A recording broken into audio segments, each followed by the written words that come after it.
क्या ये पॉसिबल होता है कि एक आम आदमी भी अपने आप को खूबसूरत दिखाना चाहे और बनना चाहे, तो वो सब पॉसिबल होता है? और आजकल इतने सारे लोग हैं जिन्होंने अपने फेस को ओवरफिल कराया हुआ है. Look slim if you want to venture that area. आपने कहा लुक स्लिम, ये कैसे पॉसिबल है? There is a certain muscle in the lower part of our face which is called masseter. अगर हम उसमें एक प्रोटीन इंजेक्ट करते हैं, उससे वो मसल रिलैक्स हो जाती है और आपके फेस को पतला बना देती है. तो कोई 65 की उम्र में 25 का लग सकता है?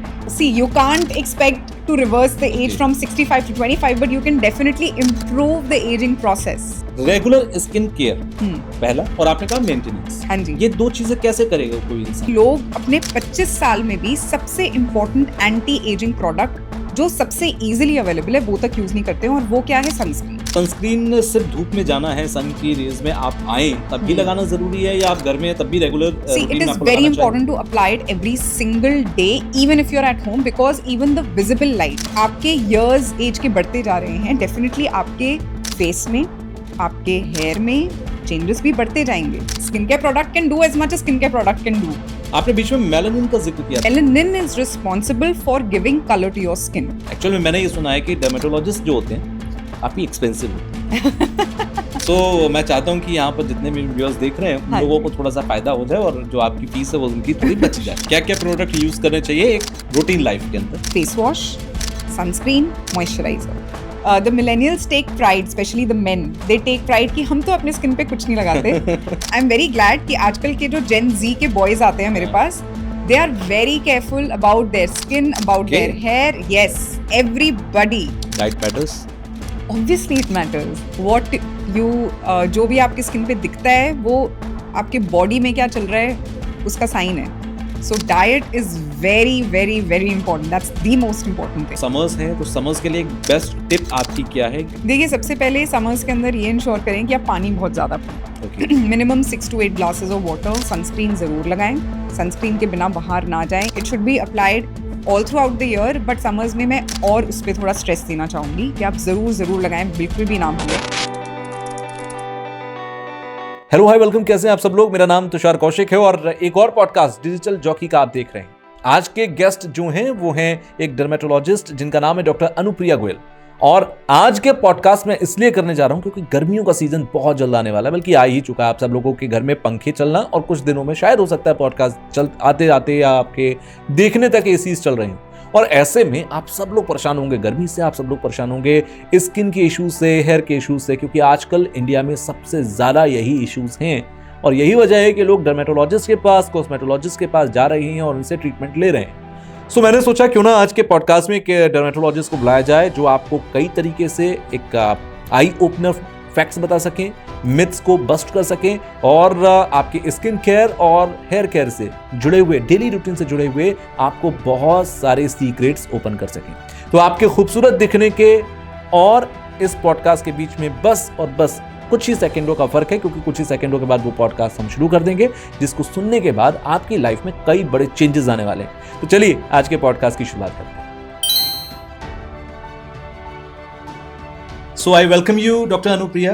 Thank you so much. I hope आज हमारे स्टूडियो में आप आए हैं तो हमारे जो व्यूअर्स हैं वो ज़्यादातर जो क्लिक पे हमारे थंबनेल पर क्लिक करके आए होंगे वो इसीलिए आए होंगे कि सुंदर कैसे बना जा सकता है, खूबसूरत कैसे दिखा जा सकता है आपकी तरह. खासतौर पर it's a compliment for you. Thank you. वो जानना चाहेंगे, सीखना चाहेंगे आपसे.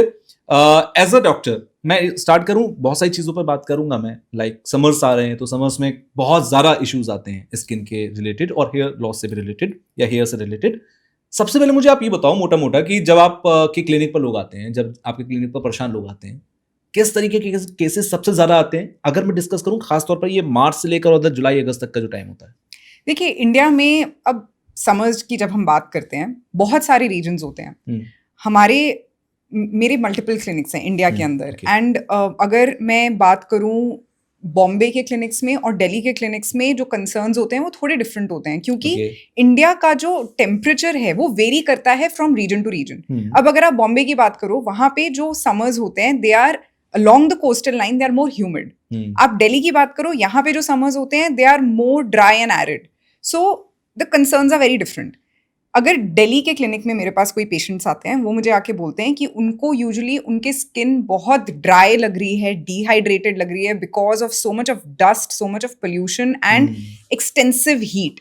जबकि अगर मेरे पास किसी ह्यूमिड जगह से पेशेंट आएगा तो वो बोलेगा कि मेरे को अपनी स्किन ज़्यादा ऑयली लग रही है और उसकी वजह से मुझे दाने हो रहे हैं, मेरे को फंगल इन्फेक्शन बहुत कॉमनली हो रही है। इवन ये जो वेरिएशंस होते हैं पेशेंट्स की, वो भी इस पे भी डिपेंड करते हैं कि वो कौन से एरिया में, विद इन दिल्ली ऑल्सो, कि वो कौन से एरिया में रह रहे हैं। अगर वो ऐसे घरों में रह रहे हैं जहाँ पे एसी नहीं है और जहाँ पे पंखे ज़्यादा हैं जिसकी वजह से आपको स्वेटिंग ज़्यादा हो रही है, तो वहाँ पे जो लोग होंगे उनको फंगल इन्फेक्शन की चांसेस ज़्यादा होंगी। So fungal infection is one common concern for which people come. And second is dry and dehydrated skin.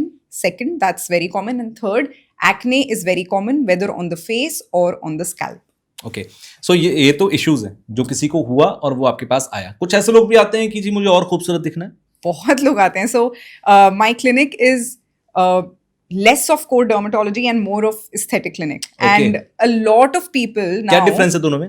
So core dermatology के अंदर जिसको कोई बीमारी है कि मेरे को अपना फंगल इन्फेक्शन ठीक कराना है, उसके लिए आएगा। किसी को एक्जिमा है, सोराइसिस है, उसके लिए आएगा। लेकिन अगर कोई एस्थेटिक क्लिनिक होता है, more of an aesthetic clinic, वहाँ पे लोग इसलिए आएंगे कि हमें अपने आप को और प्रेजेंटेबल बनाना है, यू नो, हमें अपना और कॉन्फिडेंस बूस्ट अप करना है by improving the appearance of our hair, by improving the appearance of our skin, and that is the main difference. And these days I am very glad that people are not just investing their money in properties but also their own self to improve their appearance. अच्छा, बहुत सारे actresses हैं जिन्होंने surgeries करवाई खुद को और खूबसूरत दिखाने के लिए। किसी ने लिप सर्जरी कराई, क्या उसको कहते हैं वो आप मुझे बताना। क्या ये पॉसिबल होती है कि एक आम आदमी भी अपने आप को खूबसूरत दिखाना चाहे और बनना चाहे? किसी को अगर लगता है भाई मेरे लिप्स अच्छा नहीं है, किसी को लगता है मेरा माथा अच्छा नहीं है, तो वो सब पॉसिबल होता है और आम लोगों के लिए भी पॉसिबल होता है? Absolutely yes. So now see, totally depends now what kind of change you want in your body. अब अगर आप बात करें कि एक्टर्स एंड एक्ट्रेसेस वो कौन से प्रोसीजर्स करा रहे हैं, it is a mix of non surgical and surgical procedures. It is not necessary कि वो सारे सर्जिकल प्रोसीजर्स ही करा रहे हैं। एंड अगर कोई सर्जिकल प्रोसीजर कराना होता है, then someone has to go to a plastic surgeon. Okay, so make sure that anybody who wants to get a surgical procedure done, then they must go to a plastic surgeon. But if they want to get a non-surgical enhancement of their lips, which is called as lip fillers, if they want non-surgical lifting of their face with the help of thread lifts or fillers or Botox, that can be done at an aesthetic clinic. And it is easily available these days. Everyone should just note that they should come to an experienced doctor who knows what they are doing, who is a trainer, who trains doctors, who knows that they have done around 100 patients in their career. So that is very important. How to choose इसका कोई नुकसान भी है? कोई side effects होते हैं इसके? See, if a doctor or an injector is new and they don't know where exactly they must put the fillers or use the threads or use Botox, then they can put it in a wrong muscle or at a wrong location, and which can lead to side effects. They can even overfill the face. So there are so many patients. In fact, there are so many cases in Bollywood industry. I don't want to name those actresses, but आजकल इतने सारे लोग हैं जिन्होंने अपने face को overfill कराया हुआ है या अपने ऊपर इतना Botox डाला हुआ है जिसकी वजह से उनके looks frozen लगने लगे हैं. They start lacking expressions. So a good doctor, a good esthetician should always know that हमें कितना ट्रीटमेंट करना है जिससे किसी को पता ना चले आपने कोई ट्रीटमेंट कराया है, लेकिन आप उसको अप्रिशिएट कर पा रहे हैं दैट हाँ, this person seems very polished, has good skin, has lifted face, looks slim if you want to venture that area, and looks aesthetically pleasing. आपने कहा लुक्स स्लिम, ये कैसे पॉसिबल है? सो स्लिमर फेस भी with the help of anti ageing treatments करा जा सकता है by adding volume in certain areas, जिससे हम फेस को लिफ्ट कर सकें। And there is a certain muscle in the lower part of our face which is called masseter. अगर हम उसमें एक प्रोटीन इंजेक्ट करते हैं, उससे वो मसल रिलैक्स हो जाती है और आपके फेस को पतला बना देती है। अच्छा, कोई 65 की उम्र में 25 का लग सकता है? नहीं, not. See, you can't expect to reverse the age from 65 to 25, but you can definitely improve the aging process. Okay. Right? So आप 65 से उनको 50 के एज तक दिखा सकते हैं। उनके ऐसे प्रोसीजर्स हम कर सकते हैं ताकि उनकी एज 65 ना लगे, उससे डेफिनेटली कम लगे। But then the follow up treatments and the maintenance which is required at home is also very important.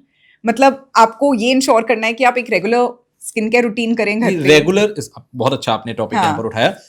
Regular skin care पहला, और आपने कहा मेंटेनेंस। हाँ जी, ये दो चीजें कैसे करेगा कोई इंसान? हाँ, क्या so, वहां पर गलती करता है इंसान सबसे ज्यादा? या I will tell you this. So आप अगर मुझसे, आपका सवाल ये था कि क्या कोई 65 साल का आदमी 25 साल का दिख सकता है? एग्जैक्टली। सो सबसे पहले तो ये ध्यान देना होता है कि लोग अपने 25 साल में भी सबसे इंपॉर्टेंट एंटी एजिंग प्रोडक्ट जो सबसे इजीली अवेलेबल है वो तक यूज नहीं करते हैं, और वो क्या है? सनस्क्रीन। सनस्क्रीन एक सबसे इंपॉर्टेंट एंटी एजिंग प्रोडक्ट है, क्योंकि वो हमें किस चीज से बचाता है? UVA एंड UVB रेज से। UVA रेज आपके स्किन पे एजिंग कराती हैं। इसका मतलब जो आपके स्किन के अंदर कोलेजन और इलास्टिन है उसको धीरे धीरे डिटीरियोरेट कर रही हैं, जिसकी वजह से आपके स्किन पे रिंकल्स और सैगिंग हो रही है।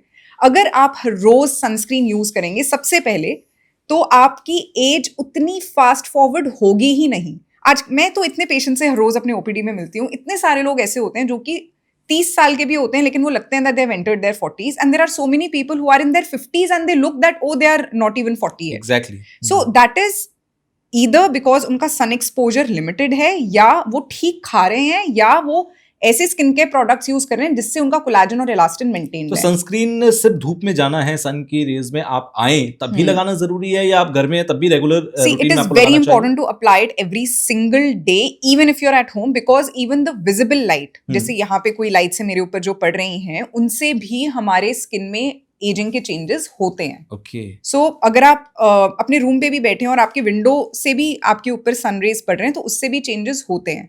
एंड आजकल सनस्क्रीन इतनी इजीली अवेलेबल है, प्लस उनके टेक्सचर्स इतने अच्छे हो गए that they get easily absorbed in your skin, they don't leave any white cast. जब पहले हम क्रिकेट देखा करते थे, तो मुझे अभी भी याद है ऑस्ट्रेलियन क्रिकेटर्स जिनकी थोड़ी गोरी स्किन होती है, व्हाइट कलर का पेंट लगाया होता था। ऐसा लगता था कि उन्होंने पेंट लगाया और हमें समझ ही नहीं आता था क्या लगाया हुआ है। That was a physical sunscreen which did not get fully absorbed in the skin, and वो ऊपर उठी लगती थी।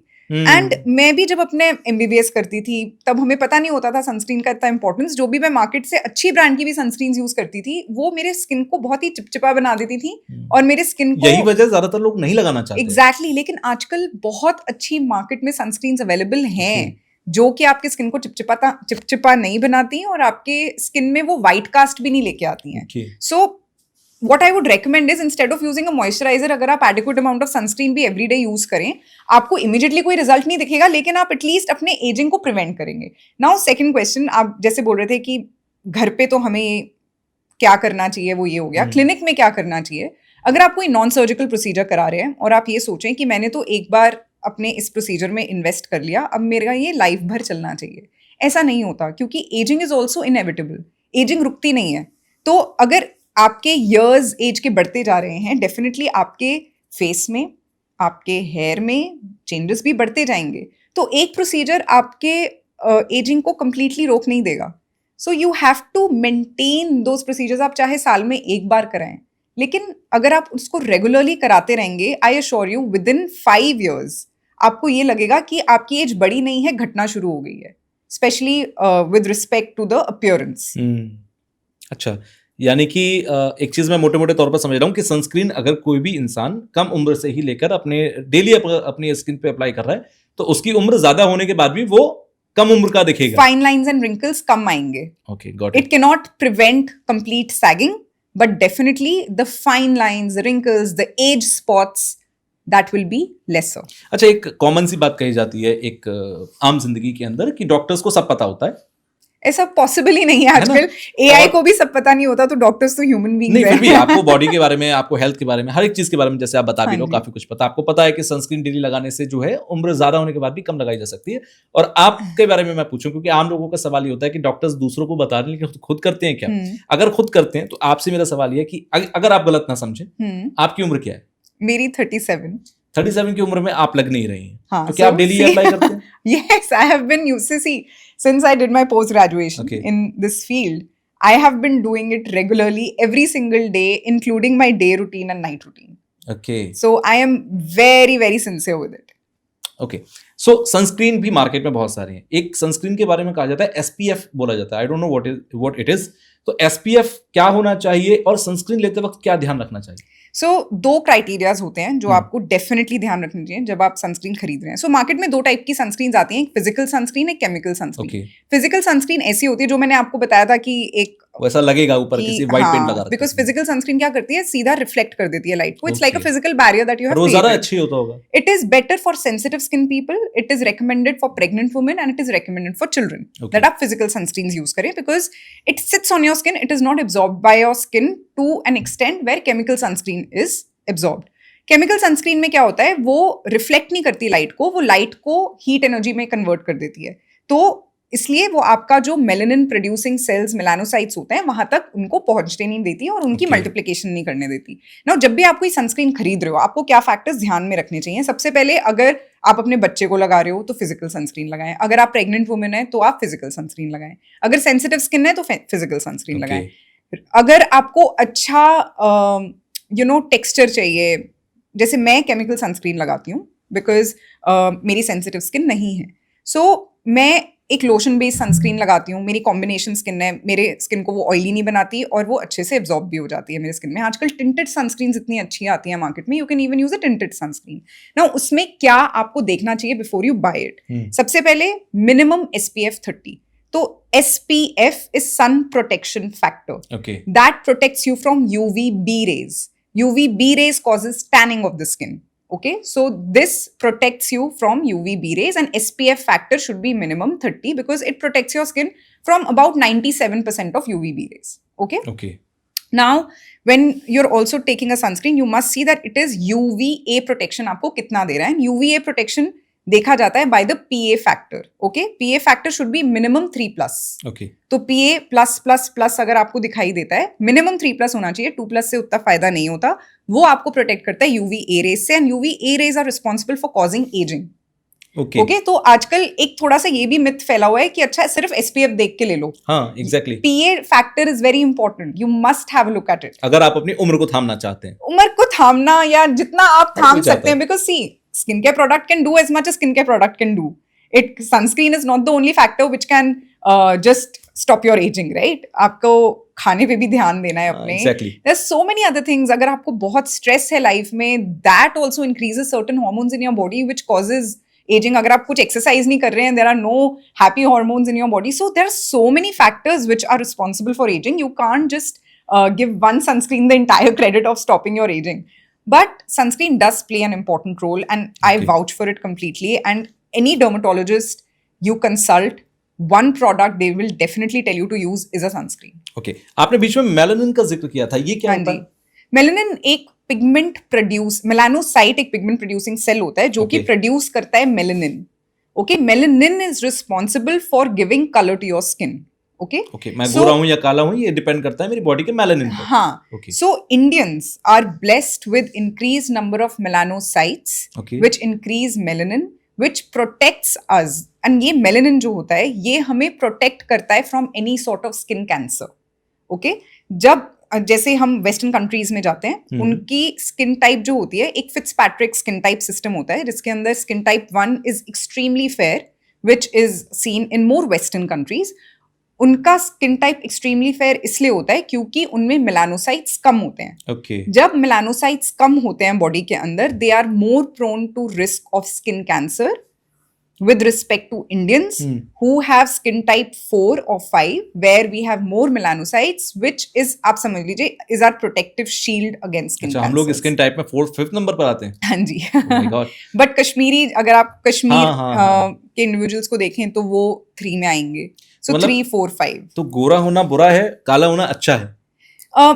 देखिए, I won't say in terms of, there's a lot of things which balance it out. अगर आप स्किन कैंसर की बात करें, डेफिनेटली उनके लिए गोरा होना बहुत बुरा है क्योंकि उनमें मेलानोसाइट्स नहीं है which are the protective cells.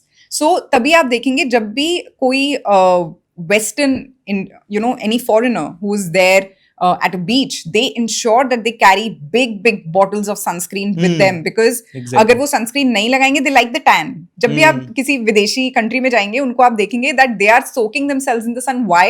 Because they like the tan. They like the tannish color that we have. And हम Indians, हम उस गोरे रंग के पीछे भाग रहे हैं. मैं इसे हिंदी में ट्रांसलेट करके लोगों को बताता हूँ कि विदेशी लोगों को काले लोग पसंद हैं. They like the tan, I would say. Shivaji हमारे काफी खुश हो रहे हैं इस बात को सुनकर. Well, अभी आपने मेलानिन का बहुत अच्छे से मुझे बताया कि इंडिया में जो स्किन टाइप है वो 4 and 5th नंबर पर आती है, खास अगर इन जनरल वे में मैं देखूं. यहाँ पर एक चीज और क्लियर होता है, एक यूवी रेस का आपने जिक्र किया, ये मैं पिछले 2-3 साल से काफी नोटिस कर रहा हूँ कि जो टेम्परेचर होता है, जैसे अप्रैल में अभी मैं परसों एक टेम्परेचर देख रहा था कि 31 या 32 के अराउंड था, बट आजकल क्योंकि कंप्यूटर जब भी आप यूज करते हैं तो विंडो में नीचे साइड में लिखा था यूवी रेस वगैरह की सारी जानकारियां, तो वहां पर लिखा था हाई यूवी रेस। साल दर साल धूप उतनी ही है, साल दर साल ये धूप जो है टेम्परेचर भी उतना ही होता है, लेकिन ये धूप चुभने ज्यादा लगी है। I agree. तो मुझे कोई ना कोई एक व्यक्ति थे ये कह रहे थे कि यूवी रेज ज्यादा आने लगी हैं, इसलिए ऐसा होता है, क्या ये है? Yes, absolutely yes, and this is mainly because of ozone depletion. Okay. And ozone depletion आजकल आप देखेंगे कि environment में इतने ज़्यादा मतलब use of so many gadgets, refrigerators, we are not dumping the waste in a proper way. There is just so much happening that the climate change has started happening progressively. And, we can see that there is a significant rise of temperature slowly and steadily. And because of the ozone depletion, हमारे यहाँ पे UV rays ज़्यादा strong हो गई हैं. And this is more harmful for people who have less melanocytes in their skin, because they will be more prone to skin cancers if they do not take care properly of their skin. And even today in India, I mean, UV rays जब इतनी strong आपके ऊपर गिरती हैं in Indians, because thankfully we have very less percentage of skin cancer, what we need to protect ourselves is from the UVA rays more so that we prevent the signs of aging. There are so many studies which have happened in which एक individual car चला रहे हैं रोज, वो अपनी खिड़की के साथ में बैठे हैं, एक साइड उनका खिड़की पे हमेशा रहता है और दूसरा साइड खिड़की पे नहीं रहता है. Now when he is driving every day to work, not applied sunscreen, he experiences that because of the UV rays which penetrate through the glass window, even though his glass is rolled up, penetrates through the glass window, it leads to more signs of aging, wrinkles, fine line, and sagging because of application of no sunscreen and exposure to sun every single day at the same place. Even in twins, a lot of people who have been born in the same family, are of the same age group, somebody is taking care of their skin by using a sunscreen and someone has not used a sunscreen. There are publications in published journals which says that there was a study done in twins also. One was given sunscreen for these many years and one was not. And after a few years, we noticed that the signs of aging were more prominent in people जिनको हमने sunscreen नहीं दी थी. Okay. So you can go on the internet, go on PubMed, search for these articles, and then you'll be even more convinced what I'm saying. Okay.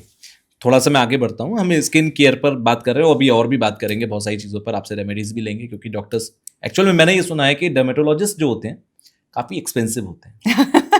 सो मैं चाहता हूँ कि यहाँ पर जितने भी व्यूअर्स देख रहे हैं उन लोगों को थोड़ा सा फायदा हो जाए और जो आपकी फीस है वो उनकी थोड़ी बच जाए. वेल, वैसे ऐसा होता क्यों है? डर्मेटोलॉजिस्ट ऐसा क्यों कहते हैं? आज तक मुझे तो जरूरत नहीं पड़ी है, बट इन केस मैं तो डरा हुआ हूँ ना कि फ्यूचर में जरूरत पड़ी तो See, any specialist will definitely ensure that, आजकल मैं आपको बताती हूँ, which is very unfortunate that any person who wants to consult a doctor expects that their consultation should be done for free, which is very, very sad, because we have put in so many years of studying. Not only consultation उनका expensive होता है, मैं Google पर पढ़ रहा था कुछ, तो जो प्रोडक्ट्स वो देते हैं, जो मेडिसिन वो देते हैं, वो भी काफी, मतलब कहते हैं टोटल उनका जो ट्रीटमेंट है बहुत कॉस्टली होता है. Well, see, when we talk about skincare and self-care, it is not a necessity of everyone. It's a luxury segment. If you insurance में भी cover नहीं होता. हाँ, so it is a luxury segment. And if you would want to invest in skin self-care, then come to a dermatologist. If you don't want to, then dermatologists are there to even consult you for the core dermatology conditions like a fungal infection or psoriasis, eczema, etc., etc. So all these things should be separated. When somebody goes to a dermatologist for treatment of, a medical condition that does not come under aesthetics, then there are various drugstore medications that we write, which are not very expensive also. But when you come for self-care and skincare, which comes under a luxury segment, then everyone is also looking for quick fixes. Everyone is also looking for products which gives them the best results.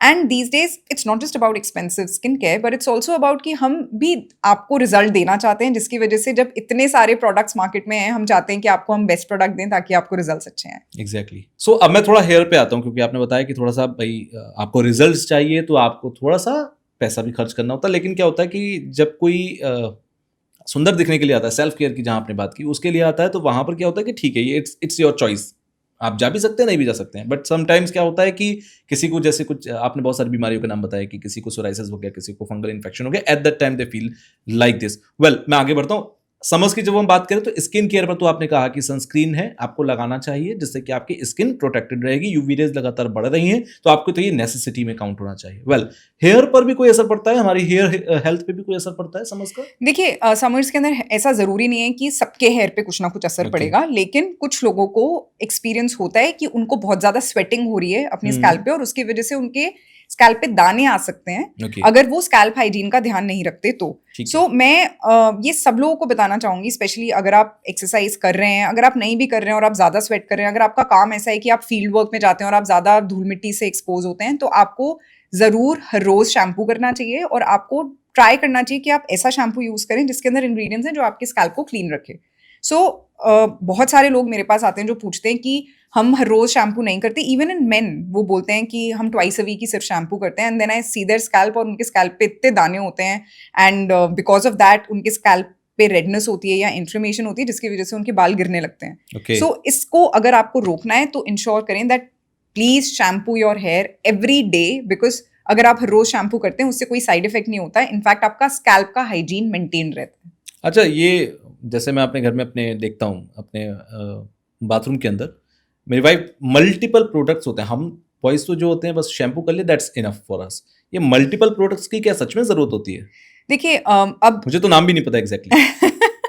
So I think आप millennial हैं, मतलब आप उस generation को belong करते हैं जहाँ पे the millennials take pride, specially the men, they take pride कि हम तो अपने स्किन पे कुछ नहीं लगाते. लेकिन आजकल की जो जेन जी है, क्योंकि मेरे हर एज ग्रुप के पेशेंट्स आते हैं, आई एम वेरी ग्लैड कि आजकल के जो जेन जी के बॉयज आते हैं मेरे पास, they are very careful about their skin, about their hair. Yes, everybody. And I have very equal amount of OPD from girls to boys, and सब आके मुझसे पूछ के जाते हैं कि हमें अपने बालों को प्रोटेक्ट करने के लिए क्या यूज करना चाहिए, क्या मुझे कंडीशनर यूज करना चाहिए, क्या मुझे हेयर सीरम यूज करना चाहिए. And there's nothing wrong with it. अगर आपको चाहिए कि आपकी स्किन और आपकी हेयर सुंदर और टिकाऊ रहे, तो आप प्रोडक्ट्स यूज करिए, वो रहेगी. क्या क्या प्रोडक्ट यूज करने चाहिए एक रूटीन लाइफ के अंदर? एक रूटीन लाइफ में देखिए, अगर मैं एक मिनिमल स्किन केयर रूटीन बनाऊं जो कि मेन को यूज करना चाहिए, और एक थोड़ा डिटेल्ड स्किन केयर रूटीन जिनको स्किन केयर करना अच्छा लगता है and they want the maximum benefit out of it, तो मैं 2 चीजों में इनको डिवाइड करूंगी. तो मिनिमल स्किन केयर रूटीन के अंदर जो बेसिक प्रोडक्ट्स किसी को यूज करने चाहिए, एक फेस वॉश, सनस्क्रीन, मॉइस्चराइजर. सुबह फेस वॉश करें, सनस्क्रीन लगाएं. अगर आप मॉइस्चराइजर नहीं लगाना चाहते तो इवन अगर आप एडिक्वेट अमाउंट ऑफ सनस्क्रीन, जो कि 2 फिंगर लेंस होता है, अगर आप ये भी लगाते हैं, that is more than enough. रात को फेस वॉश करें और मॉइस्चराइजर लगाएं, इनफ, नो मोर रिक्वायर्ड. अगर आपको एक मिनिमल स्किन केयर रूटीन चाहिए, उससे आपकी स्किन हाइड्रेटेड भी रहेगी और आपकी स्किन प्रोटेक्टेड भी रहेगी. लेकिन अगर आप चाहते हैं कि मेरे को थोड़ा ग्लो भी चाहिए अपने स्किन पे, मुझे एंटी एजिंग इंग्रेडिएंट्स भी यूज करने हैं, तो आप उसमें एक सीरम ऐड कर दो, डे के लिए अलग और नाइट के लिए अलग. तो हमारे सर्टेन स्किन कंडीशंस होते हैं, जैसे अगर किसी की बहुत डिहाइड्रेटेड स्किन कंडीशन है, अंडर आई हॉलोज डेवलप होना शुरू हो रहे हैं, तो हाइलुरोनिक एसिड एक बहुत अच्छा इंग्रेडिएंट है जो आप ऐड कर सकते हैं. अगर आपके स्किन पे डार्क स्पॉट्स हैं और आप अपनी स्किन को एक्स्ट्रा प्रोटेक्शन देना चाहते हैं from sun, then vitamin C add करिए. रात को आप रेटिनॉल ऐड कर सकते हैं फॉर एंटी एजिंग. आप नायासिनामाइड ऐड कर सकते हैं for decreasing the oil production and for anti aging. So there are various ingredients. So ये सब मेडिकल पे अवेलेबल होता है या डॉक्टर के पास पहले प्रिस्क्राइब करवाना पड़ेगा? नहीं, सब मेडिकल पे अवेलेबल. आजकल तो सब इतनी सारी सोशल मीडिया पे इन्फॉर्मेशन अवेलेबल है, एवरीथिंग इज अवेलेबल ऑनलाइन. हाँ, एक डॉक्टर का मैं पॉडकास्ट कर रहा था, उन्होंने मुझे बड़ी अच्छी बात कही. उन्होंने कहा आजकल जो पेशेंट आते हैं, आधे से ज्यादा तो वो बीमारी के बारे में गूगल पर पढ़ के आते हैं. बोला हमसे तो बस ये कहते हैं कि जी सर, इस पे ना मुझे ये बीमारी है, दवाई लिख दो. I agree, that is true. आजकल अभी गूगल हो गया है, अब धीरे धीरे एआई हो जाएगा. हाँ, chat GPT. My wife always use chat GPT. उससे कुछ भी कहो कैसा हो रहा है, तो पूरा चैट जीपीटी मुझे बताती है, देखो ये कहा है. Exactly. So it happens. Well, आपने स्किन केयर के लिए बताया, हेयर केयर के लिए क्या कर सकते हैं? सो हेयर केयर के लिए जो एक बेसिक चीज रिक्वायर्ड होती है वो सबसे पहले ये जानना जरूरी होता है कि आपका स्कैल्प कैसा है और दूसरा आपके हेयर कैसे हैं। नाउ बहुत सारे लोग, जो सबसे ज्यादा कॉमन कंसर्न आता है मुझे specially in summers, is that उनका स्कैल्प ऑयली हो जाता है और उनके बाल ड्राई हो जाते हैं। तो Okay. इस कंडीशन में हमें क्या करना चाहिए? मैं उनको हमेशा रेकमेंड ये करती हूँ कि स्कैल्प जब ऑयली होता है, हमें उसके अंदर जो इंक्रीज्ड ऑयल प्रोडक्शन है उसको कम करना है। तो use a shampoo which contain ZPTO और सैलिसिलिक एसिड। ठीक है, इससे आपका जो एक्सेसिव ऑयल है वो रिड्यूस होता है ना। मतलब हम शैम्पू जब परचेस करें तो ये चीज चेक करें, उसमें मेंशन होता है कहीं? हाँ जी, इंग्रेडिएंट्स में, या इनफैक्ट आप बॉटल जब आप कोई भी खरीदेंगे, उसका जो मेन इंग्रेडिएंट होता है वो बॉटल के बिगिनिंग, मतलब बॉटल के फ्रंट साइड पे ही लिखा हुआ होता है, उसके नेम के ऊपर। हाँ, नेम के ऊपर या नेम के नीचे। Okay. ठीक है, वहां पे लिखा होता है यूजुअली। नहीं तो आप बैक साइड पे देखें, बैक साइड में जो फर्स्ट 5 to 6 इंग्रेडिएंट्स हैं उनमें देखिए कि ZPTO है या नहीं, या सैलिसिलिक एसिड है या नहीं, and even tea tree. These 3 are very good ingredients to reduce the amount of oil produced on your scalp. तो ये आप स्कैल्प पे 2 मिनट लगा के रखें। और जो हेयर लेंथ्स हैं, अगर वो ड्राई हो रहे हैं तो आप ट्राई करें कि कोई ऐसा शैम्पू लें जिनमें कुछ ऑयल्स हैं, जैसे कि आर्गन ऑयल रिच शैम्पू या हुहोबा ऑयल रिच शैम्पू जिसमें हाइलोरोनिक एसिड है। All these are good shampoos to use on the lengths of the hair if you have dry hair. उसके बाद इंश्योर करें कि आप उस पर कोई कंडीशनर जरूर लगाएं। That's all. सो अगर आपके ड्राई बाल हैं, ये बहुत जरूरी है स्पेशली इन समर्स कि आप उनके क्यूटिकल, जो हमारे बालों का ऊपरी हिस्सा होता है उसको हम क्यूटिकल कहते हैं। Okay. उस क्यूटिकल को अगर आप मॉइस्चराइज रखते हैं तो जो एक फ्रिज सा डेवलप हो जाता है उसको वो कम कर देता है। So that's how you can take care of your hair. So अगर आपको मिनिमल प्रोडक्ट्स यूज करने हैं, फॉर मेन यूजुअली आपको बालों के लिए अलग यूज करने के लिए जरूरत नहीं है, आप सिर्फ एक शैम्पू यूज कर सकते हैं। एंड अगर आपके बाल बहुत ड्राई हैं तो आप कंडीशनर यूज करें, otherwise you don't even need a conditioner, you can just use a shampoo. अगर प्रॉपर वे में शैम्पू आप कर रहे हैं तो आपको इन सारी चीजों की भी जरूरत नहीं है, आप इन्हें इग्नोर कर सकते हैं, जैसे यू टॉक्ड अबाउट कंडीशनर। हाँ, कंडीशनर को भी आप जरूरी नहीं है आप यूज करें। आप अगर सिर्फ एक शैम्पू भी यूज कर रहे हैं every day, you are maintaining your scalp hygiene, that's good enough. In women, usually the condition of the scalp and the hair varies because वो जो oil production हो रहा होता है वो सिर्फ scalp तक रहता है और बाल लंबे उनके dry हो जाते हैं because of chemical treatments also, because of blow drying and coloring, all these things. इसकी वजह से उनके जो shaft होते हैं वो dry हो जाते हैं। तो उस केस में उनको एक nourishing shampoo और conditioner use करना अच्छा, चाहिए। Hair gel, hair spray, hair wax, ये सब बालों को नुकसान पहुंचाते हैं? देखिए, इन विच वे? हाँ, सो अगर आप हेयर जेल या हेयर वैक्स यूज कर रहे हैं और आप अगले दिन वॉश नहीं कर रहे अपने बाल, तो उसके ऊपर चांसेस होते हैं डस्ट कलेक्ट होने के। Okay. So that can be harmful to your hair. So अगर आप कभी भी हेयर जेल या वैक्स या हेयर स्प्रे यूज करें, इंश्योर करें कि नेक्स्ट डे वॉश जरूर करें, क्योंकि इन सब प्रोडक्ट्स के अंदर एक इंग्रेडिएंट होता है, सिलिकॉन कंटेनिंग प्रोडक्ट्स होते हैं जिसके अंदर डाइमेथिकॉन होता है। Okay. ये डाइमेथिकॉन क्या होता है कि अगर आप वॉश नहीं कर रहे, अगले दिन आप फिर जेल लगा रहे हो, तो ये अक्यूमुलेट होना शुरू हो जाता है आपके सर में, और this attracts a lot of dust and pollution. Dust and also sweat भी वहां पे फिर अक्यूमुलेट होना शुरू हो जाता है। Okay. सो अगर आप अपनी स्कैल्प हाइजीन का ख्याल रख रहे हैं by shampooing every day, then you can use gels. अच्छा, लोग कहते हैं, जैसे मम्मी मेरी कहती थी पहले जब मैं यूज करता था, स्टार्ट किया हाँ मैंने, जी। तो शी सेड कि ये बाल सफेद हो जाते हैं इससे, तो ऐसा होता है क्या? See, it totally depends that if you're using a very low quality product, then it can lead to certain side अच्छा, effects. ऐसा but ये एक मिथ है कि आप अगर hair See, gel, no, hair it's- wax use it's a कर रहे हैं myth. तो इससे बाल सफेद होंगे ही नहीं, होंगे? it's a myth. It's a myth. Okay, oiling जो हम करते हैं, ठीक है, पहले के लोग बहुत करते थे, अब थोड़ा कम प्रेफर करते हैं, अब वीक में एक बार करते हैं, पहले लोग हर रोज करते थे। ऑयलिंग कितना जरूरी है?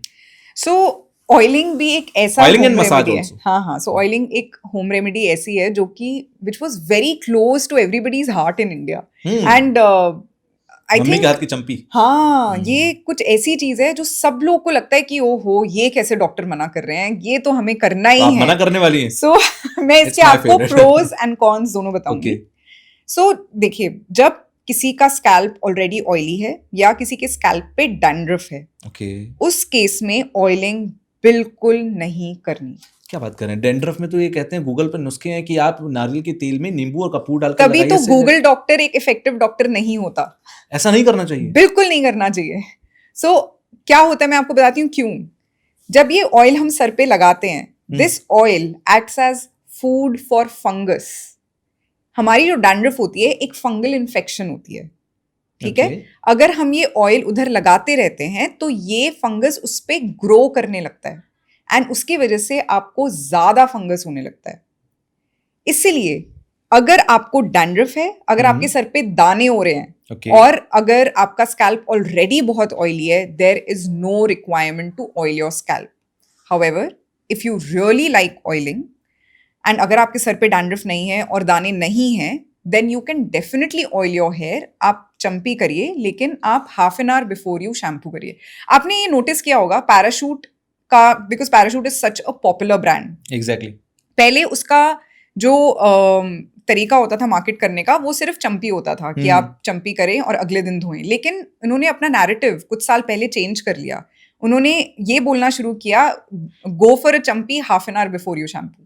Even Parachute has changed its narrative. That's because we all know, I mean, I'm very happy that Parachute ने change किया, because आजकल तो इतनी brands हैं जो कि अपने आप को बहुत मिस मार्केट करती हैं, अच्छे से मार्केट नहीं करती हैं, and they always give false claims. But Parachute ने की बहुत अच्छी चीज़ करी कि अगर आपको चंपी करना है तो half an hour before you wash your head करिए, ताकि उससे आपको बेनिफिट्स भी मिल जाएं एंड उससे आपको कोई साइड इफेक्ट भी ना हो। इंडिया में तो बहुत बड़ी तादाद है जो नहाने के बाद, खासकर इन मैन मैं बात करूं, बहुत बड़ी तादाद जो नहाते हैं, शैम्पू करते हैं, उसके बाद ऑयल लगाते हैं, फिर 24 आवर्स तक ऑयल लगाते हैं। I agree. सो नाउ ये किन लोगों में बेनिफिशियल हो सकता है? ये उन लोगों में बेनिफिशियल हो सकता है जिनका स्कैल्प ड्राई है। But in India most of people have this issue in winters also कि डैंड्रफ रहता है उनको। हाँ, तो डैंड्रफ रहता है, और अगर आप ऑयलिंग करोगे तो आपको कोई फायदा नहीं होगा। डैंड्रफ नहीं जाएगा, नहीं जाएगा। लीजिए, अब तक तो हम गलती समझ रहे थे।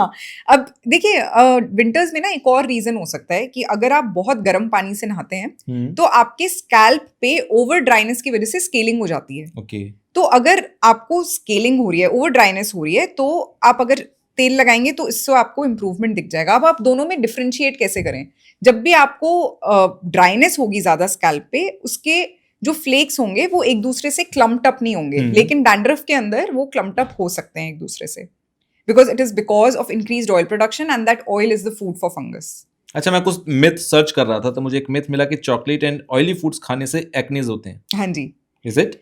सो नाउ देखिए, एक्ने के अराउंड बहुत सारे मिथ हैं, और एक्ने के बारे में मैं आपको थोड़ा कुछ बताना चाहूंगी कि एक्ने किस वजह से हो सकता है, और फिर मैं थोड़ा सा चॉकलेट और ऑयली फूड पे भी आना चाहूंगी।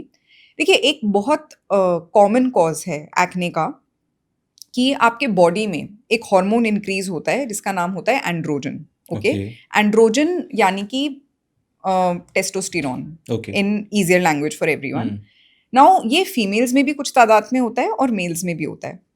नाउ जब प्यूबर्टी आती है, टीनेजर्स में हमें क्यों एक्ने दिखता है? वो हमें इसलिए दिखता है क्योंकि वो एंड्रोजन बढ़ जाता है, जिसकी वजह से आपका टेस्टोस्टेरोन बढ़ता है। वो एक कन्वर्ट होता है डाइहाइड्रोटेस्टोस्टेरोन में। आपके ऑयल ग्लैंड्स में ये डाइहाइड्रोटेस्टोस्टेरोन के रिसेप्टर्स होते हैं, वो उसको एक्सेप्ट करता है, जिसकी वजह से ऑयल प्रोडक्शन ज़्यादा हो जाता है और एक्ने हो जाते हैं। नाउ मैं ये क्यों आपको बता रही हूँ? मैं इसलिए बता रही हूँ क्योंकि जब आप ज़्यादा मीठा खाते हैं तो there is increased insulin spike. एक हार्मोन होता है इंसुलिन, जिसका एकदम से इंसुलिन डायबिटीज के लिए रिस्पांसिबल होता है। तो मीठा जब हम खाते हैं, ये इंसुलिन स्पाइक बढ़ जाता है। ठीक है, इंसुलिन स्पाइक बढ़ने की वजह से एंड्रोजन हार्मोन बढ़ जाता है। एंड्रोजन हार्मोन जब बढ़ जाता है, अगेन सीबम प्रोडक्शन, जो आपका सेबेशियस ग्लैंड है उसके पास वो रिसेप्टर्स पे जाके अटैच होता है, DHT, और फिर वो भी बढ़ जाता है, एंड उसकी वजह से आपका ऑयल प्रोडक्शन बढ़ता है, जिसकी वजह से आपके पोर्स क्लॉग हो सकते हैं। इन क्लॉग्ड पोर्स पे एक बैक्टीरिया होता है, प्रोपिनियोबैक्टीरियम एक्निस, वो जाके अटैक करता है और वहां पे इन्फ्लेमेशन होता है। सो this is the entire cycle of acne, which can increase if you eat a lot of sweet, which can increase. Okay, now this is also a possibility. It is not necessary कि अगर किसी में ये propensity ही नहीं है कि insulin spike की वजह से एंड्रोजन हार्मोन बढ़ेगा, तो उनमें मीठा खाने की वजह से एक्ने नहीं भी बढ़ेगा। It is not necessary. अगर कोई चॉकलेट खाएगा उनको नहीं भी बढ़ेगा, लेकिन कुछ लोगों में हो सकता है। सो मैं हमेशा, क्योंकि मेरे पास एक्ने के काफी पेशेंट्स आते हैं, तो उनको मैं हमेशा ये बोलती हूँ कि आप अपनी फूड डायरी मेंटेन रखें। उस फूड डायरी में आप देखें कि किसी किसी को दूध की वजह से एक्ने हो जाता है, कोई एक कप चाय भी पीता है उस वजह से एक्ने हो जाता है, किसी को कॉफी की वजह से एक्ने हो जाता है, ज्यादा कॉफी इनटेक की वजह से, किसी को नॉनवेज खाने से, तेल का खाना खाने से, या किसी को ज्यादा मीठा खाने से भी acne. But it is not necessary कि 100 में से 100 लोगों को ये चीजें होंगी, 100 में से हो सकता है 10 लोगों को वो चीजें हों, किसी को हो सकता है 20 लोगों को। आपने प्यूबर्टी की बात की थी, इस इंडिया में मैंने अब तक जितने लोग मैंने देखे, जितने बच्चे देखे, या मैं अपनी खुद की भी बात करूं, ये जो 12 की एज है जहां पर प्यूबर्टी एज आती है, वहां से लेकर 18, 19 और 20 तक सबको एक्ने और पिंपल्स नजर आते हैं। सबको नहीं, but to a lot of मैंने लॉट्स ऑफ केसेस में देखा है। इसका रीजन क्या है? इसी का, जैसे मैंने आपको बताया था कि जैसे ही हम प्यूबर्टी हिट करते हैं, बॉडी के अंदर एंड्रोजन हार्मोन बढ़ने लगता है। तो वही एंड्रोजन हार्मोन जब बढ़ता है एट द एज ऑफ 20, ऐसा क्या होता है कि वो थमने लगता है? नहीं, ऐसा जरूरी नहीं है कि 20 में सबका थम जाता है, लेकिन बॉडी एकदम से एंड्रोजन हार्मोन बढ़ता है, एकदम से आपके ऑयल ग्लैंड्स एक्टिवेट हो जाते हैं और एकदम से ऑयल प्रोडक्शन ज्यादा हो जाता है। इसकी वजह से होता है। इनफैक्ट गर्ल्स में काफी आप देखेंगे कि किन्हीं किन्हीं को एक कंडीशन होती है पीसीओएस। पीसीओएस जब होता है उनको, उनके बॉडी में टेस्टोस्टेरोन हार्मोन थोड़ा ज्यादा होता है। उन केसेस में भी पीसीओएस इंडिविजुअल्स को large cystic acne on the jaw line हो जाते हैं बिकॉज ऑफ दिस रीजन। काफी प्रेग्नेंट वुमेन में भी बहुत ज्यादा एक्ने होते हैं। दैट इज बिकॉज अगर आपके बॉडी में टेस्टोस्टेरोन हार्मोन बढ़े, so it is all because of that androgen hormone. And अगर आपके सेबेशियस ग्लैंड्स में ऐसे रिसेप्टर्स हैं जो कि उससे ज्यादा रिसेप्टिव हैं, तो आपको एक्ने बढ़ सकते हैं। And third, even you know in girls उनकी एक मेंस्ट्रुअल साइकिल होती है। मेंस्ट्रुअल साइकिल में एक ओव्यूलेशन पीरियड होता है। ओव्यूलेशन पीरियड के बाद एकदम से हमारा जो ईस्ट्रोजन हार्मोन है वो डिक्रीज होता है एंड एंड्रोजन हार्मोन बढ़ जाता है। तो इसलिए काफी लोगों को, बहुत लोगों को ये प्रॉब्लम होती है कि पीरियड स्टार्ट होने से जस्ट पहले मुझे एक दाना आ गया, which is very common, and that is because of the play of hormones in our body. Okay, एक अभी मैं हेयर लॉस पर आने वाला था, बट उससे पहले आपने एक अच्छा पॉइंट मुझे दिया है। प्रेग्नेंट लेडीज के अंदर खासतौर पर मैं बात करूंगा, जब वो प्रेग्नेंट होती हैं और जब उनकी पूरा 9 मंथ्स का साइकिल होता है, उनके फेस पर, उनकी स्किन पर बहुत सारे चेंजेस आते हैं और वो उसको लेकर डरते भी हैं कि अरे स्किन अब खराब होगी, या स्किन को लेकर बहुत सारी चीजें होती हैं। कुछ ऐसी चीजें हो सकती हैं जिसका वो ध्यान रखें तो उन सब चीजों को फेस ना करना पड़े? देखिए, for pregnant women I would only say just moisturise your skin and nothing much to do, because जो आपके बॉडी में हॉर्मोन्स चल रहे हैं, it varies from person to person, and those 9 months are more important for your child than anything else. Exactly. So you should not worry about your skin at that time. होता है जितने भी changes आते हैं वो reversible हैं? Definitely reversible हैं। आपके जैसे ही हार्मोन स्टेबल होंगे, after you deliver the baby, it will all be fine. And बहुत सारे लोग होते हैं जिनको सिवियर एक्ने फ्लेयर अप होता है during pregnancy. We have a lot of medications जो कि ड्यूरिंग प्रेगनेंसी भी दी जाती हैं, जो are which are absolutely pregnancy safe. तो आप अपने डर्मेटोलॉजिस्ट से जाके बात करें, वो आपको वो दवाइयाँ देंगे, because it can B, because it's a long period, it's 9 months, and अगर आपके फेस पे इतने ज्यादा दाने होते हैं, लोगों को काफी स्ट्रेस होने लगता है उस बात से। So there are pregnancy safe medications. लेकिन कोई भी स्किन में चेंजेस आने की वजह से आप बहुत ज्यादा स्ट्रेस ना लें। The maximum that you can do, specially for your stretch marks on your body, make sure that you apply good amount of moisturiser और even coconut oil. You know, ensure करें कि कोकोनट ऑयल लगाएं। And then a lot of things are genetics, you know. अगर आपकी mother को stretch marks आए ही थे, it is quite possible that आपको भी स्ट्रेच मार्क्स आएंगे। अगर आपकी मदर को बिल्कुल स्ट्रेच मार्क्स नहीं आए थे, then be happy, शायद आपको भी ना आए। अच्छा, yeah, this is genetic. Okay, well, अब मैं हेयर लॉस पर आ रहा हूँ क्योंकि ये भी एक बहुत बड़ा कंसर्न है इंडिया के अंदर। कम एज में भी लोगों को हेयर लॉस हो रहा है। पहले दो इसके एक सोच हुआ करती थी, कंसर्न्स होते थे, लाइक 2 मेथड थे। एक, जिसके पास पैसा बहुत होता है उसके बाल झड़ जाते हैं वक्त से पहले। दूसरा, जिसकी उम्र हो जाती है उसके बाल झड़ जाते हैं। अब आज ना तो पैसा होता है ना उम्र होती है, उससे पहले इंसान के बाल झड़ जाते हैं। मेरे नोन में बहुत सारे लोग हैं जो बाद में पॉडकास्ट को देखेंगे तो जरूर मुझसे पूछेंगे हेयर लॉस क्यों हो रहा है इंडिया में, सबसे ज्यादा बढ़ क्यों रहा है? देखिए, मेन जो कॉज है हेयर लॉस का, it is male pattern baldness और genetic pattern of hair loss, which is again due to the hormone androgen, okay, testosterone. Now, ये कहाँ मिलता है एंड्रोजन? बार-बार दिक्कत कर रहा है। I know, acne, hair loss सब इसी की वजह से हो रहा है। So, कहते ना कहाँ मिलेगा मेरे को एंड्रोजन? So अब in males this is mainly genetic, और ज्यादा से ज्यादा उनके या तो फादर साइड या मदर साइड या दादाजी या चाचा या ताऊ, उन सब में कोई हिस्ट्री होती है जिसकी वजह से वो जीन्स उनमें कहीं से तो आ जाती हैं। एंड आजकल बहुत जल्दी होने लगा है। वो बोलते हैं कि मेरे पापा के तो बाल जब वो 30s में थे तब झड़े थे या 40s में थे, और मैं तो अभी 20s में हूँ, मेरे झड़ने लगे हैं।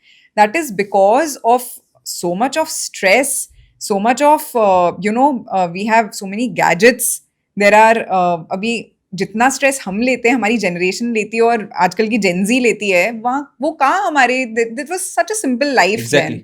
एंड ऑल्सो जो हमारे फूड आइटम्स आ गए हैं, there are so many hormone disruptors in those food items, canned items, and they have so many preservatives. उसकी वजह से ये genetic pattern of hair loss and male pattern baldness बहुत जल्दी हो गया है. ओके, नाउ ये होता कैसे है? Very similar to acne. Testosterone hormone gets converted into DHT. DHT hormone जाके अटैक करता है हेयर फॉलिकल्स पे, जहाँ पे हेयर फॉलिकल रिसेप्टर्स होते हैं, DHT रिसेप्टर्स होते हैं, और फिर वो बालों को थोड़ा समझाएंगे बहुत. सो अब टेस्टोस्टेरोन हार्मोन तो नाम है, तो मैं उसको सिंप्लीफाई नहीं कर सकती. ये हार्मोन कन्वर्ट होता है एक रिएक्शन से, जिसके ऊपर एक एंजाइम होता है 5-alpha रिडक्टेज, ठीक है, और वो कन्वर्ट करता है DHT या डाईहाइड्रोटेस्टोस्टेरोन हार्मोन में. ठीक है, ये बाय प्रोडक्ट आ गया. ओके, अब ये बाय प्रोडक्ट जाके आपका हेयर फॉलिकल है, हेयर फॉलिकल में एक रिसेप्टर होता है, ये DHT हार्मोन जाके उस पर प्लग कर देता है. ओके, जब रिसेप्टर और हार्मोन प्लग कर गया तो धीरे धीरे जो एक मोटा बाल था वो पतला होना शुरू हो जाता है. ओके, ठीक है. सो क्या दिखता है हमें? मिनिएचराइजेशन या बालों का पतला होना. ये बालों का पतला होना सबसे पहले साइन दिखता है हमें हेयर लाइन में. हेयर लाइन रिसीड होना शुरू हो जाती है और क्राउन एरिया में पतले होने बाल, हाँ, पतले होने लगते हैं बाल. सो ये 2 एरियाज होते हैं जहाँ पे हमें सबसे पहले दिखना शुरू होता है. और इसको अगर हमें प्रिवेंट करना है, क्योंकि एक बार आपके पीछे चले गए बाल और यहाँ पे आपका एकदम स्कैल्प खाली हो गया या फॉलिकल्स पूरे चले गए, तो उनको हेयर ट्रांसप्लांट के अलावा हम किसी और तरीके से नहीं ला सकते. लेकिन आपने पहले से ही नोटिस करना शुरू कर लिया कि मेरे बाल तो पतले होना शुरू हो रहे हैं, इस पॉइंट पे इसको स्टॉप किया जा सकता है. और बहुत सारी मेडिकेशंस होती हैं जो कि FDA अप्रूव्ड हैं, और आप इसको रिवर्स या स्टॉप कर सकते हो आगे बढ़ने से. ठीक है, ये होती है मिनॉक्सिडिल, ओरल एंटी एंड्रोजन. अब एंड्रोजन की वजह से हो रहा है तो हम एंटी एंड्रोजन मेडिकेशन देते हैं ताकि वो ना हो, मतलब एंड्रोजन का इफेक्ट ना हो. तो फिनिस्ट्राइड या ड्यूटेस्ट्राइड मेडिकेशंस होती हैं. फिर कुछ और हम न्यूट्रिशनल डेफिशिएंसी के लिए हम कुछ सप्लीमेंट्स देते हैं अगर आपको न्यूट्रिशनल डेफिशिएंसी है तो. और हम कुछ और सीरम्स अगर देने होते हैं तो वो देते हैं, depending upon case to case. अब इस केस में जो सबसे इंपॉर्टेंट चीज़ ध्यान देने वाली होती है वो ये होती है कि आपको जब तक अपने बाल चाहिए तब तक ये सीरम्स लगाते रहने पड़ेंगे. अगर आप इसको लगाना छोड़ देंगे तो आपके बाल फिर से गिरना शुरू हो जाएंगे. अच्छा, ऑयल एंड सीरम में क्या डिफरेंस है? ऑयल का जो बेस होता है वो थोड़ा स्टिकी होता है. It is not water based, so it is oil based. तो आप जब उसको रब करेंगे वो आपके स्किन में एब्जॉर्ब नहीं होगा, वो ऊपर बैठ जाएगा. लेकिन सीरम क्या होता है? वो वाटर बेस्ड प्रोडक्ट होता है जो कि आपके स्किन में एब्जॉर्ब हो जाएगा. उसके मॉलिक्यूल्स छोटे होते हैं, ऑयल के मॉलिक्यूल्स बड़े होते हैं. तो सीरम को हेयर पर रब करना चाहिए या स्कैल्प पर? स्कैल्प पर. ओके. हेयर ग्रोथ सीरम को स्कैल्प पर रब करना है. okay. अगर आप हेयर सॉफ्टनिंग सीरम लगा रहे हो, ठीक है, जो आपके बालों को, जो ज्यादातर लोग घरों में यूज करते हैं आई थिंक सीरम्स को. हेयर सीरम जिसे हम हाँ, जैसे लिवॉन सीरम एक पॉपुलर ब्रांड जो सबको पता होगा. सो लिवॉन सीरम जो होता है वो हेयर ग्रोथ के लिए नहीं होता, वो आपके बालों को सॉफ्ट करने के लिए होता है. तो अगर सॉफ्ट बनाना है तो आप हेयर लेंथ्स में लगाएंगे. अगर आपको हेयर ग्रोथ करनी है तो वो आपको जड़ों में लगाना होगा, जैसे तेल लगाते हैं आप, जड़ों में लगाते हैं, राइट? ओके. कुछ कंसर्न्स हैं जो सबसे ज़्यादा लोग पूछते हैं, लाइक एक बड़ा कंसर्न है जो सबसे ज़्यादा सर्च किया जाता है, एक्जिमा वर्सेस सोराइसिस. कि ये एक्जिमा एंड सोराइसिस में डिफरेंस क्या है बिटवीन? देखिए, मैं कुछ पॉइंट्स बताऊंगी, लेकिन I would tell everyone not to self diagnose, go to a dermatologist because that's very important. Medication दोनों की अलग होती है, और उनका डायग्नोसिस भी करना बहुत ज़रूरी होता है क्योंकि केस टू केस बहुत वेरी करता है. नाउ सोराइसिस के केस में क्या होता है? It is an auto immune condition जहाँ पे आपको बहुत ही थिक सिल्वरी से प्लाक्स मिलते हैं बॉडी पे, और यूजुअली उसमें इचिंग उतनी नहीं होती. ठीक है, यूजुअली ये बॉडी के एक्सटेंसर्स पे होते हैं. एक्सटेंसर मतलब यहाँ वाले एरिया में. ये फ्लेक्सर होता है, ये एक्सटेंसर होता है, तो बाहर वाले एरिया में यूजुअली दिखते हैं. एंड यूजुअली बायलैटरल होते हैं, मतलब दोनों साइड प्रेजेंट होने चाहिए usually in usual cases. And itching नहीं होती, लेकिन वहाँ पे क्रैक होके ब्लीड होने के चांसेस रहते हैं. So this is how a psoriatic lesion looks like. Now eczema के अंदर क्या होता है कि ये गर्मी के मौसम में ज़्यादा हो सकते हैं, इसमें इचिंग बहुत ज़्यादा होती है, और यहाँ पे इचिंग की वजह से आपको रेडनेस भी ज़्यादा दिखती है। इसमें हम बैरियर रिपेयर के लिए मॉइस्चराइजर देते हैं, स्टेरॉइड क्रीम्स देते हैं, जबकि सोराइसिस के अंदर स्टेरॉइड क्रीम्स देते हैं, लेकिन उसके साथ साथ और भी हमें मेडिकेशंस देनी होती हैं, vitamin D analogues and biologics, to improve the condition. So both of them are very very different conditions and they are treated very differently. एक हाइपर पिगमेंटेशन बहुत होता है इंडिया में, ये भी एक बहुत मेजर इम्पैक्ट है हमारी स्किन में, खासकर इंडिया की मैं बात करूं। हाँ जी, सो देखिए, मैंने जैसे आपको पहले शुरू में बताया था मेलानोसाइट्स जी। अब मेलानोसाइट का बेनिफिट ये हमें कैंसर से बचाता है, लेकिन उसका डाउन साइड ये कौन ये है कि मेलानोसाइट्स इंक्रीज होते हैं, जिसकी वजह से हमें हाइपर पिगमेंटेशन होने के चांसेस ज्यादा रहते हैं। एंड हाइपर पिगमेंटेशन क्या होता है, एक प्रोटेक्टिव रिस्पॉन्स होता है हमारे मेलानोसाइट का। अगर हमारे बॉडी में कोई भी इन्फ्लेमेशन हुई, यानी कि एक दाना हुआ, इन्फ्लेमेशन हुई, मतलब आपके बॉडी के सेल्स आपको एक, आप समझ लीजिए आपको कहीं चोट लगती है, उसको प्रोटेक्ट करने के लिए आप देखते हो कि आपका वहां पे एरिया रेड होना शुरू हो जाता है और धीरे धीरे हील कर जाता है, और वहां पे एक डार्क स्पॉट रह जाता है। वो डार्क स्पॉट इसलिए रह जाता है क्योंकि मेलानोसाइट्स भी हमारे बॉडी को प्रोटेक्ट कर रहे हैं। ठीक है, सेम दाना होता है, एक डार्क स्पॉट रह जाता है। सेम अगर हम कहीं धूप में जा रहे हैं, तो धूप में जाते हैं और हम देखते हैं कि बहुत कॉमन एक कंडीशन होती है melasma. Melasma is a butterfly type of rash which is there. That is also because of increased multiplication of melanocytes.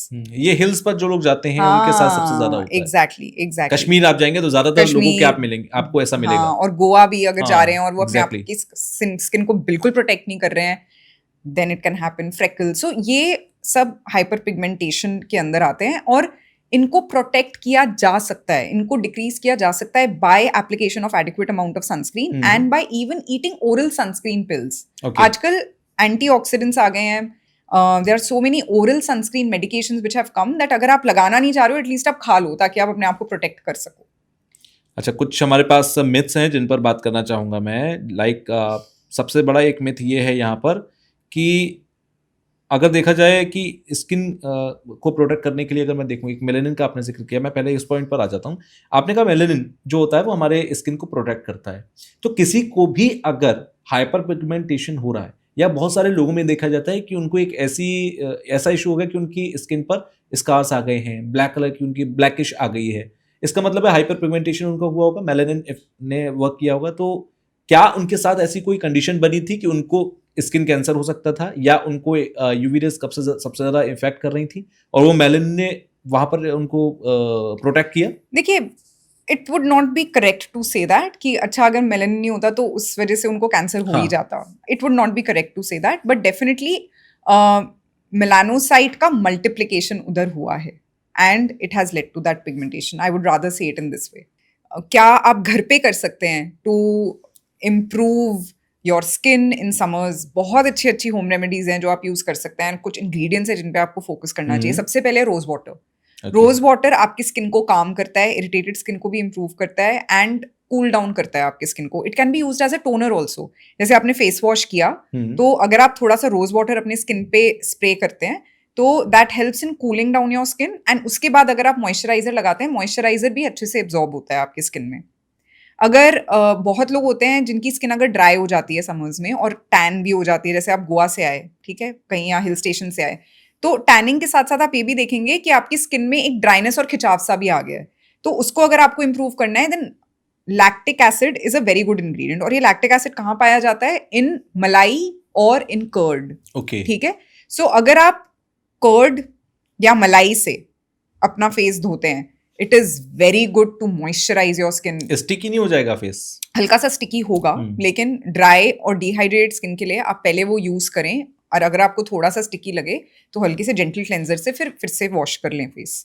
लेकिन हमने बहुत लोगों ने क्लियोपैट्रा क्वीन का नाम सुना होगा। Cleopatra queen was very known for her beauty and it is said that she used to wash her face with milk or with curd to enjoy the benefits of lactic acid. So lactic acid तब से चला आ रहा है। Okay. And it is very good exfoliator, मतलब dead skin cells जो होते हैं हमारी स्किन पे उसको भी हटा देता है और आपके स्किन में हाइड्रेशन भी लाता है बहुत। So it's very very good. And अगर आपको कुछ अच्छा सा मास्क बनाना हो तो आप ये भी कर सकते हैं कि कर्ड के अंदर थोड़ा सा हनी मिला लें। ठीक है, हनी भी हाइड्रेटिंग प्रॉपर्टी होती है उसकी, तो उसका एक लेप बना के अपने फेस पे लगाएं, leave it for 20 minutes and then wash it off. So this can also be done. अच्छा, ये ड्राई स्किन वालों के लिए ही है या फिर ये जिनकी ऑयली स्किन है वो भी करें? बहुत ज्यादा ऑयली स्किन के लिए मैं नहीं, स्पेशली एक्ने प्रोन स्किन के लिए मैं नहीं रेकमेंड करूंगी, क्योंकि hydration properties of curd and of honey can aggravate acne on your face. So इसलिए बहुत जरूरी है जानना कि आप किस टाइप ऑफ स्किन के लिए ये होम रेमेडी यूज कर सकते हैं. नाउ अगर आपको चाहिए कि आपकी स्किन बहुत ज़्यादा ऑयली है और आपको उसके लिए कोई होम रेमेडी चाहिए, तो ये मैं बचपन में बहुत यूज़ करा करती थी and it used to work wonders for my oily skin. That orange peel का उनको सुखा के एक पाउडर बना लें. ठीक है, वो पाउडर अगर आप कच्चे दूध में थोड़ा सा मिला के लगाते हैं अपने फेस पे and leave it for 20 minutes. Even you can mix it in rose water. You know, अगर दूध आपके स्किन पे दाने ला रहा है देन आप उसको रोज वाटर में मिक्स कर लें और अपने फेस पे लगाएं. Leave it on for 20 minutes and wash it of. It will dry out your skin because orange peel के अंदर कुछ एंटीऑक्सीडेंट्स होते हैं और एसिड्स होते हैं जो कि आपके स्किन पे जेंटल भी होते हैं, और क्योंकि आप डायरेक्टली उसका जूस नहीं लगा रहे अपने फेस पे, उसके ड्राई आउट करके उसको उसका पाउडर बना रहे हैं. It really helps your skin, specially in summers. Then you can also use sandalwood paste, very good for cooling your skin. मुल्तानी मिट्टी is excellent for oily skin. So मुल्तानी मिट्टी का लेप भी आप लगा सकते हैं फेस पे to ensure that excessive oil production अगर हो रहा है तो उसको आप रिड्यूस करें. अच्छा, मुल्तानी मिट्टी लगाने से जिनके ज्यादा ऑयली स्किन है, हाँ, उनके लिए बहुत बेस्ट रेमेडी कहूंगा मैं. Best multani mitti. Exactly, it's very good. Fuller's earth बहुत अच्छी चीज है और ठंडा भी रखती है आपके फेस. अच्छा, मार्केट में जितने भी प्रोडक्ट्स आते हैं उसमें जो हर्बल प्रोडक्ट्स होते हैं उनका एक मतलब एक अलग ही ईगो होता है कि हम हर्बल प्रोडक्ट्स हैं. तो herbal products are better than commercial products which are. So एक तो मैं सबसे पहले ये बता दूं, हर्बल प्रोडक्ट्स जो होते हैं ना वो आधे से ज्यादा रॉन्ग क्लेम्स होते हैं. ओके. जैसे पतंजलि ने अपने आप को एक हर्बल ब्रांड प्रमोट किया हुआ है, exactly. जबकि ऐसा कुछ भी नहीं है. There is nothing herbal about it. क्या है हर्बल का? अच्छा, सो देखिए, अब एक ऑर्गेनिक प्रोडक्ट्स होते हैं जो एक्चुअल में जिनके पास एक इको सर्टिफाइड ऑर्गेनिक प्रोडक्ट, अगर ये वो लिखते हैं, आप सबसे पहले तो उनकी एक्सपायरी डेट देखिएगा. जो भी ऑर्गेनिक प्रोडक्ट्स होते हैं उनकी एक्सपायरी डेट यूजुअली कम होती है क्योंकि उसके अंदर जो प्रिजर्वेटिव्स होते हैं वो कम डाले जाते हैं, and that is why they have to be used faster, क्योंकि उनका एक ड्यूरेशन कम है, लाइफ कम है. नाउ जो ये सब अपने आप को क्लेम करते हैं कि हम हर्बल प्रोडक्ट्स हैं, वो एक्चुअली हर्बल प्रोडक्ट्स होते नहीं है. It is only and only marketing. And their fragrance is such जो कि आपको बहुत ही आयुर्वेदिक एक्सपीरियंस देगी. सिर्फ और सिर्फ उनकी मार्केटिंग एंड उनकी फ्रेग्रेंस ऐसी होती है जो कि आपको बिलीव कराती है कि ये हर्बल प्रोडक्ट. जैसे पतंजलि का आपने नाम लिया, उनका एक टूथपेस्ट आता है दैट इज दंतकांति. उसको करने के बाद लोग कहते हैं कि ऐसा लग रहा है मुंह में हवन कर लिया हो. तो वो हर्बल है. So there is nothing called herbal. There is nothing called herbal because उसके अंदर उन्होंने सारे वो ingredients मिलाए. So पतंजलि के जितने false claims हैं उतने तो किसी ब्रांड के नहीं होंगे. लेकिन पतंजलि का बेनिफिट ये है कि it is at a very low price and it is easily available in the market. कुछ लोगों को, एंड ऐसा नहीं उनके सारे प्रोडक्ट्स बहुत बुरे हैं, कुछ प्रोडक्ट्स अच्छे भी हैं, लेकिन फॉल्स क्लेम्स इतने हैं कि कोई भी डॉक्टर पतंजलि के किसी भी प्रोडक्ट को वाउच नहीं करेगा. ओके. अच्छा, in the comparison of Patanjali and other brands जो मार्केट में हैं, जैसे HUL को ने बहुत ज्यादा कॉम्पीट किया, ये जो HUL या दूसरी कंपनीज के ब्रांड हैं, आपने कहा कि पतंजलि जो है वो फॉल्स क्लेम करती है. हाँ जी. दूसरी कंपनीज अगर नहीं कर रही हैं तो क्या वो अच्छी हैं? नहीं, सी देखिए, ये बहुत जरूरी है जानना कि सब लोग जो बोल रहे हैं कि हम देखिए, अब कैसे लोग अपने आप को आयुर्वेदिक कहते हैं और कैसे लोग अपने आप को साइंस बैक्ड कहते हैं. आयुर्वेदिक के अंदर वो इंग्रेडिएंट्स के नाम ऐसा बताएंगे कि हमने इसमें सैंडलवुड डाला है, हमने इसमें मंजिष्ठा डाला है, हमने इसमें ये डाला है, जो कि शैम्पू के लिए कहते हैं वो रीठा आंवला. हाँ, रीठा आंवला, वो है ना, आपको नाम ऐसे बताएंगे कि हाँ हमने ये सब डाले हैं. नाउ अगर आप उसमें प्रिजर्वेटिव डाल रहे हो तो ठीक है, आपने इंग्रेडिएंट्स यूज करें, ग्रेट, बट जैसे ही आप उसके अंदर कोई भी प्रिजर्वेटिव डाल रहे हो तो definitely it becomes that you have added a chemical in it, right?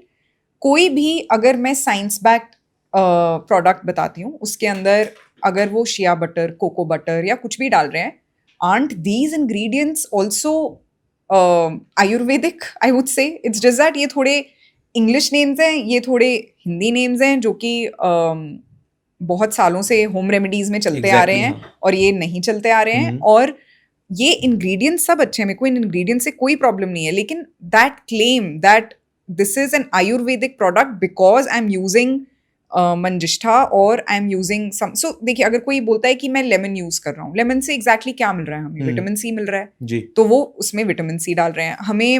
अगर वो बोल रहे हैं कि मैंने इसके अंदर दही यूज करी है फॉर एग्जाम्पल, तो क्या मिल रहा है हमें? लैक्टिक एसिड मिल रहा है। तो हर इंग्रेडिएंट से हमें कुछ ना कुछ एक एलिमेंट मिल रहा है। Ultimately that is a fact. And अगर उसकी लाइफ बहुत ज्यादा है, फॉर एग्जाम्पल हम उसकी एक्सपायरी है कि हम अगर यूज करने के बाद भी 2 साल तक खोलने के बाद भी 2 साल तक यूज कर सकते हैं, देन इसका मतलब उसके अंदर प्रिजर्वेटिव का लेवल बहुत ज्यादा है। सो ये कहना कि ये सिर्फ एक आयुर्वेदिक प्रोडक्ट है, अब इट्स एब्सोल्युटली रॉन्ग। अच्छा, आपने कहा क्योंकि उसमें प्रिजर्वेटिव मिल गया इसलिए वो प्योर हर्बल या आयुर्वेदिक नहीं रहा। exactly. अगर उन्हीं नुस्खों को घर पर बना लिया जाए, then they are see now it's very important for everyone to understand कि benefits and pros and cons of home remedies क्या हैं। Definitely home remedies depending upon skin type choose करनी चाहिए। जैसे मैंने आपको कहा था कि अगर कोई हनी और कर्ड को ऑयली स्किन वाला इंडिविजुअल लगा ले तो उसको कोई साइड इफेक्ट हो सकता है। अगर कोई लेमन ऑरेंज पील का पाउडर बना के लगाए तो बेनिफिशियल हो सकता है, लेकिन क्या ये 100% बेनिफिशियल हो सकता है? नहीं। क्या ये साइंस बैक्ड है? हाँ, इसकी जो इंग्रेडिएंट्स हैं definitely they have a certain science behind it, that is why हम आपको बता रहे हैं यूज करने को। लेकिन कोई भी अगर 100 इंडिविजुअल लिए जाएं, ये किसी पे काम करेगी, किसी पे नहीं करेगी। It does not have a 100% success rate, nor does any other treatment have, but उनके अंदर 90% सक्सेस रेट होगा जो आपको एक केमिकल फॉर्मुलेटेड चीज दी जाएगी, और अगर जो नॉन केमिकल फॉर्मुलेटेड चीज दी जाएगी उसका 50% सक्सेस रेट होगा। अगर आप उस सक्सेस रेट में फॉल कर रहे हैं then great, please use it. But अगर आप उस सक्सेस रेट में फॉल नहीं कर रहे हैं then stop it and rather consult a doctor. अच्छा, आजकल एक सोशल मीडिया पर एक वीडियो बहुत चल रही है। पंजाब में कोई एक है थेरेपिस्ट, वो जितने भी लोग गंजे हो जाते हैं, बॉल्ड हो जाते हैं, उन लोगों के सर पर एक ऑयल घिसते हैं और अगले दिन से कहते हैं बस 2-4 दिन के बाद आपके बाल आने लगते हैं। और क्या आपने ये भी सुना है कि ऑयल घिसते हैं और कुछ लोग उसमें ब्लाइंड भी हो गए हैं? हाँ। सो आप समझ सकते हैं कि लोग एक नहीं, ब्लाइंड इन द केस मैं समझा नहीं आपकी बात। So there are so many reports in the paper. Now I am not sure वो लुधियाना जहाँ के आप कह रहे हैं वहीं पे है या नहीं, लेकिन इतनी रिपोर्ट्स आई हुई हैं कि लोग ये क्लेम कर रहे हैं कि हम आपको एक लेप लगाएंगे और वो लेप हम घिसेंगे आपके सर पे और आप देखना अगले दिन आपके बाल आ जाएंगे। तो ऐसे बहुत सारे लोग उनके पास चले गए वो लेप, जादुई लेप लगवाने, और फिर अगले दिन 50% ऑफ द लोग हॉस्पिटल में एडमिटेड हैं क्योंकि उनको आंख में बर्निंग सेंसेशन हो रही थी। okay. सो ये जो भी ऐसे फॉल्स क्लेम्स करते हैं, मार्केट में बहुत लोग भरे हुए हैं इन फॉल्स क्लेम्स के साथ। जैसे हमें कोविड में हमें पता चला था, अच्छा आप मेरी ये होम्योपैथिक दवाई खाओ, आपका वैक्सीनेशन वैसे ही हो जाएगा और आप प्रिवेंट कर लोगे अपने कोविड को और आपको कोविड ही नहीं होगा अगर आप ये होम्योपैथिक दवाई खाओगे। These were all false claims. ऐसी सिचुएशन में जो सबको पता है कि अच्छा ये किसी की दुखती नप पे हाथ रखता है तो ये शायद मेरी बात मान जाएंगे, तो सब वही करने की कोशिश करते हैं मार्केट में। लेकिन प्लीज साइंस बैक ट्रीटमेंट्स पे जाइए, तभी लोग डॉक्टर बनते हैं, तभी उन्होंने इतनी साइंस पढ़ी है और उनके रिजल्ट्स पब्लिश जर्नल्स में हैं, तभी हम वो आपको बता रहे हैं यूज करने के लिए। ओके, अब इन द एंड मैं 2-3 सवाल आपसे और पूछूंगा। बेस्ट ऑयल कौन सा होता है अगर आपको अपने हेयर ट्रीटमेंट करना है या रूटीन लाइफ में भी आपको अगर कोई ऑयल यूज करना है? देखिए मेरा फेवरेट जो ऑयल है एक सेसमी सीड ऑयल है। सेसमी सीड ऑयल बहुत बेनिफिशियल रहता है बालों के लिए, और जो सर पे जैसे किसी को डैंड्रफ भी अगर हो तो उसको वो एग्रीवेट नहीं करता। तो sesame seed oil is great, even a coconut oil is great. But ultimately जो भी आप करें, अगर आप कोई भी ऑयल अपने सर पे यूज करें, इंश्योर करें that you massage gently, don't बहुत जोर जोर से अपने सर पे मसाज ना करें, एंड इंश्योर करें कि अगर आप आधा घंटा पहले अपने हेड बाथ से पहले लगाएं और उसके बाद धो लें, तो उससे क्या होगा, जो बेनिफिट होगा मसाज से, सर्कुलेशन बढ़ती है स्कैल्प पे और आपके हेयर पे जाके वो ज्यादा ऑक्सीजन सप्लाई करती है और आपके बाल अच्छे ग्रो करते हैं। So in the end I would ask कि समर्स हैं तो समर्स के लिए एक बेस्ट टिप आपकी क्या है कि ये 2-3 चीजें समर्स के लिए आपको करनी है। हालांकि आपने बहुत सारी चीजें बताई हैं, बट फिर भी एक लास्ट आपका क्या रहेगा कमेंट? देखिए, सबसे पहले समर्स के अंदर ये इंश्योर करें कि आप पानी बहुत ज्यादा पिएं। Okay. Minimum 6 to 8 glasses of water. Hydration of your body is very, very important. Second, make sure that you eat, citrus fruits. In citrus fruits में बेनिफिट ये रहता है कि इनमें एंटीऑक्सीडेंट्स होते हैं।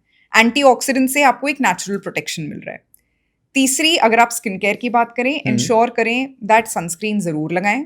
सनस्क्रीन के बिना बाहर ना जाएं। इवन घर पे भी अगर विजिबल लाइट है तो आप सनस्क्रीन जरूर विंटर्स में भी लगाना चाहिए सनस्क्रीन? विंटर्स में भी लगाना चाहिए, डेज में भी? Definitely yes, definitely yes, definitely it should be applied all through out the year. But summers में मैं और उस पर थोड़ा स्ट्रेस देना चाहूंगी कि आप जरूर लगाएं, बिल्कुल भी ना भूलें। एंड आपके बालों के लिए और स्कैल्प के लिए, अगर आपके स्कैल्प पे स्वेट ज्यादा होता है और ऑयल प्रोडक्शन ज्यादा होता है, make sure men wash your hair every single day, and for women wash your scalp at least thrice और 2 to 3 times in a week जरूर धोएं। सो मेक श्योर आप स्कैल्प हाइजीन मेंटेन रखें, अपने फेस का ख्याल रखें, एंड डाइट का जरूर ख्याल रखें। Diet matters?